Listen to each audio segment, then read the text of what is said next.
જય માતાજી મિત્રો, તમારું મારા યુટ્યુબ ચેનલમાં સ્વાગત છે। તમે બધા મજામાં છો? તો આપણે સવારમાં નાહી ધોઈ અને ચા પીવા બેસી ગયા હતા। ચા પીએ અને આપણે જવાનું હતું ડીસા હેડવાનું, તો આપણે ડીસા નીકળી ગયા પપ્પા ને 2 જણા। પપ્પા બાઇક ચલાવતા, હું પાછળ બેઠો હતો, કીધું તમે લઈ લો બાઇક। પછી 4 રસ્તા અમારે જવાનું તો આગળ ને, પણ પપ્પાએ આટલે ઉતાર્યા, કઈ જગ્યા છે કોમેન્ટ કરજો। પછી તો 2 કલાક બેહાર્યા આપણને ભાઈએ। પછી 2 કલાક પછી આ ભાઈ આવ્યા, પછી આપણે ગયા સાઈડ ઉપર ને સાઈડ ઉપર કામ ચાલુ કર્યું। તો ભાઈ તો કામ કરતા હતા એક ને એક ભાઈ સ્ટ્રક્ચર બનાવતા હતા, અને આપણને કે તમે ઊભા રહો, તમે ઊભા વિડીયો બનાવવા માંડ્યા। વિડીયો પસંદ આવે તો લાઈક અને સબસ્ક્રાઈબ જરૂર કરજો। પાછળ પેનલો લાગી ગઈ હતી ને વાયરિંગનું કામ ચાલુ હતું।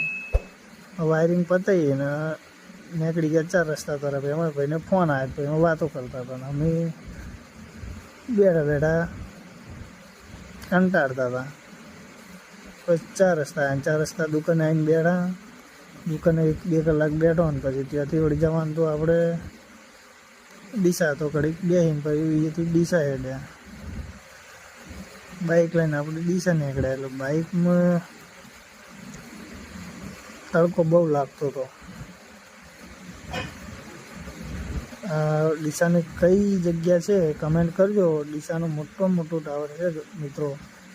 પછી આવી ગયા હતા આપણે બગીચા સાઈડ। બગીચાથી આપણે જવાનું તો ચંદ્રલોક રોડ ઉપર, તો વળી કીધું હેડો ચંદ્રલોક રોડે। ત્યાં જઈને ડિક્શનરી વસ્તુ લેવાથી પૂછ્યું પણ હતું નહીં, તો વળી નીકળી ગયા। અને પછી જવાનું તો કોર્ટમાં, પછી કોર્ટે કોઈ કોમ થયું નહીં, તો કોઈ પાછા નીકળી ગયા। અને પછી નાસ્તો કરવો તો નાસ્તો કરવા ઊભા રહ્યા। નાસ્તો પકોડી ભાઈ સારી બનાવતો હતો, પકોડી ખાઈ લીધી ને પછી ઘર તરફ નીકળતા એમાં થઈ ગયું મોડું। વિડીયો પસંદ આવે તો ચેનલને લાઈક અને સબસ્ક્રાઈબ જરૂર કરજો અને વિડીયોને શેર કરજો મિત્રો।